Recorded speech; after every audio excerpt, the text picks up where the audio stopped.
Gentlemen, you must control your killing instinct. I'll squeeze the cider out of your Adam's apple.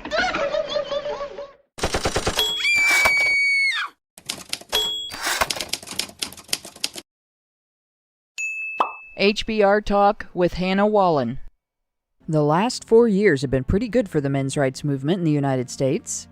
Despite being under the cloud of a 3-year investigation and impeachment, the current administration took several actions that MRAs should be happy about if we're honest about our goals as a movement. Here are a few examples.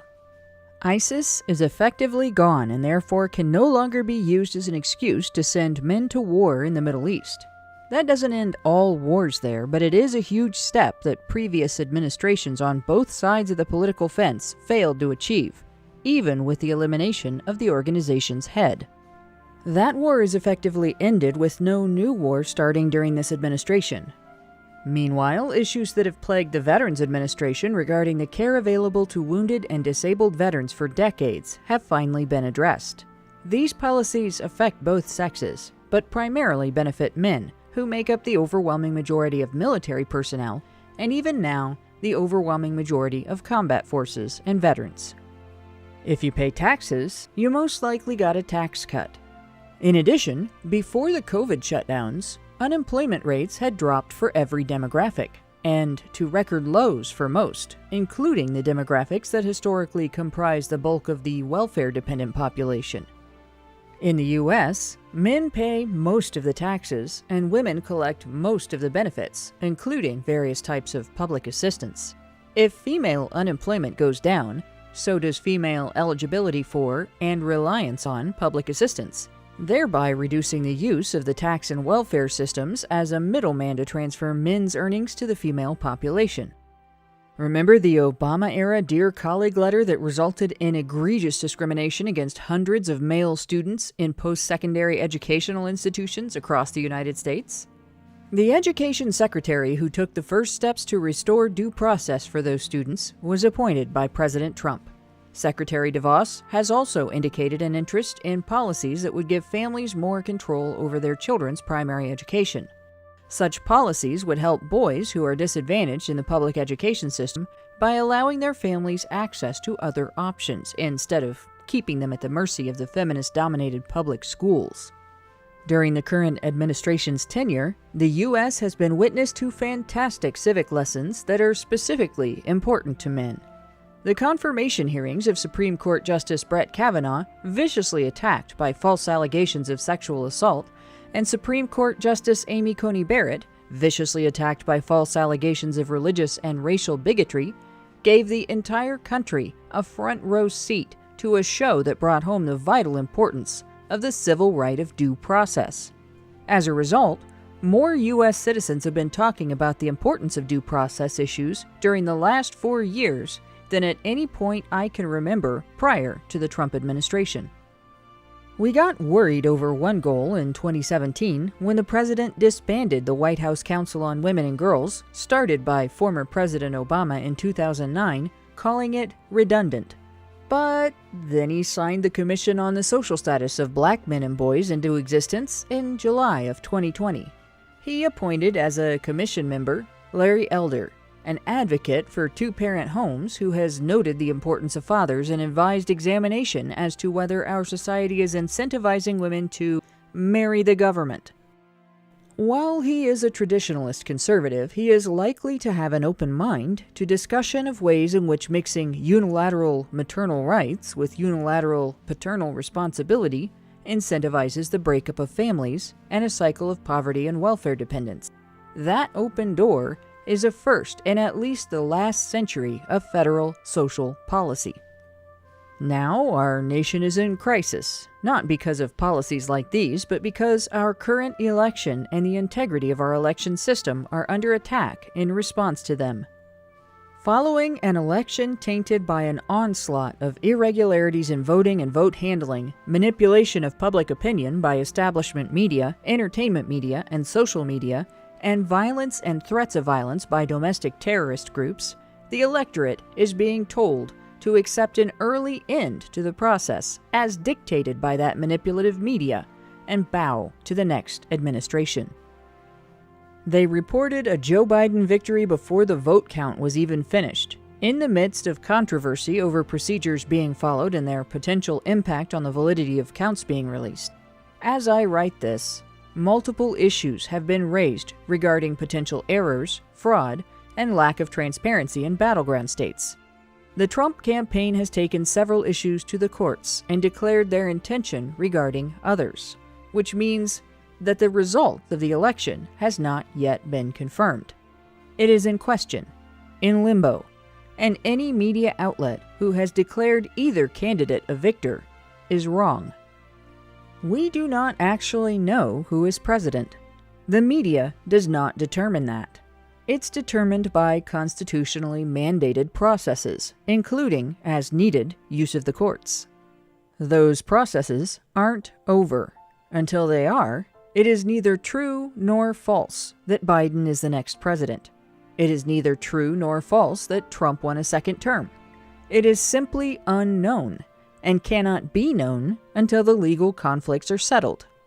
For all intents and purposes, the election was simultaneously won and lost by both candidates until we are able to observe official, legal confirmation of the actual result.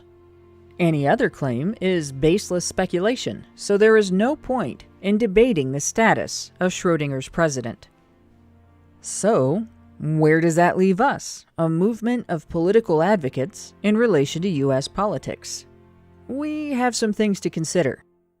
The response of the Trump administration to issues in our interest that came up during his tenure indicated that our movement has made social progress. Much of what he has done would not have been done by previous presidents of either major party. His election itself also showed that progress, as his campaign was consistently and mercilessly attacked with unverified allegations of sexual misconduct and sexist attitudes. Yet he still won in 2016, even among the conservative family women who were predicted to be the reason he wouldn't get elected.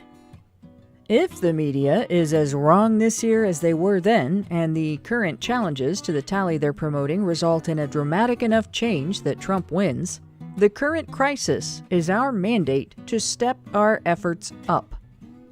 It would mean the iron is as hot as it's going to get, with someone in office that we know has consideration for due process, values men's lives, and takes an interest in family unity. That's our opening to push through reformation with a focus on restoring due process and gender balance to both the criminal and family law systems. It's our cue to agitate for changes to the education system that would result in better service to male students or more choice so that they can obtain better service outside the state-run system. It's our cue to agitate for gender-equal reproductive rights and gender-equal personal accountability for reproductive choice, gender-equal protection for bodily autonomy, and gender-equal civic responsibility, including responsibility for national defense and the national budget.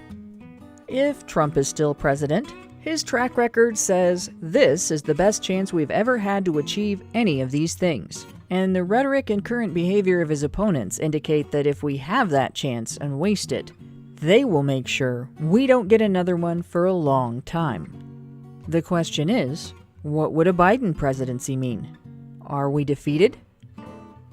It would mean that after all these details, the American public just voted the author of the two biggest attacks on due process rights during the 20th century into the most powerful executive office in the world. Or in short, they voted against due process and for the Duluth model for handling domestic violence. It means America just voted for the Dear Colleague letter, for a return to the warmongering habits of previous administrations who sent American men to fight and bleed and die on foreign soil for natural resources we could be obtaining from our own soil without shedding a single drop of military blood.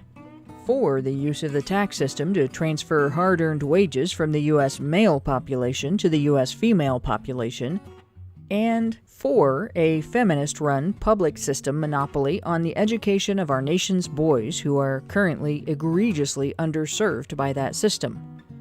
It means America just put a feminist in the White House, and his stand-in is a feminist too. That means for now that door I mentioned has likely already closed. So why am I not sounding the death knell of the movement if the result leaves us with another feminist president? Why am I not discouraged? Because it ain't over till it's over. And even if the current administration turns out to be over, the next is only temporary as well. Because I'm old enough to know there is no lock on that door. A feminist president is not the end of the world or of the men's rights movement, especially given that his party lost seats in both congressional houses, and that's an open door, too. If Biden is president, that's a message that we need to become more assertive in our messaging to the public and to legislators. We have minds to influence, cases to make, and an interim election to influence 2 years from now in order to prevent the nation from regressing back to the anti-male policies the Trump administration had begun to dismantle. I'm not discouraged because the veterans of this movement, who struggled through decades of feminist-dominated policies during the 70s, 80s, 90s, and early 21st century, did not let public attitudes and legislative setbacks like Biden's Violence Against Women Act of 1994 end their work, and I have only been doing public activism on this since 2012. I'm not discouraged because we've never had a president who was not gynocentric, and this nation has survived feminist administrations before, and that has not stopped men's activism. A feminist administration that takes back everything Trump gave to men in the last 4 years is going to have a terrible impact on parts of the generation feminists will have to rely on to support them in the next election, and the next, and so on.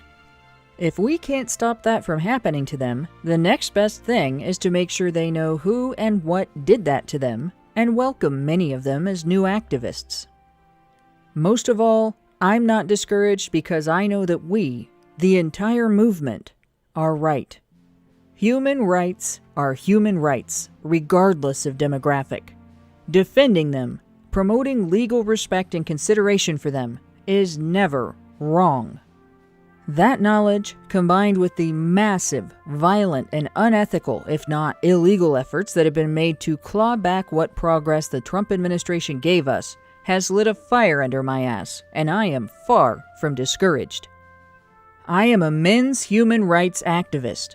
I am a honey badger. I'll be damned if I'm going to let a bump in the road like professional politician Joe Biden slow me down. I am energized, invigorated, reinforced, mobilized, and activated, and you can and should be as well. No matter who we find, when we finally get to open Schrödinger's ballot box, we have our work cut out for us, just like we did last week, last month, last year, and before. For now, my suggestion is that we wait, we watch, and we remain at the ready for whatever and whoever comes next. This week, HBR Talk will consider what the conflict over the 2020 U.S. presidential election and its potential outcomes mean for U.S. men's rights activism, and how that can ripple out to the rest of the movement in light of U.S. influence on law and policy in other nations. We stream on multiple platforms. You can tune in to the live stream on YouTube via the link in the low bar, or find other viewing and listening options on HoneyBadgerBrigade.com.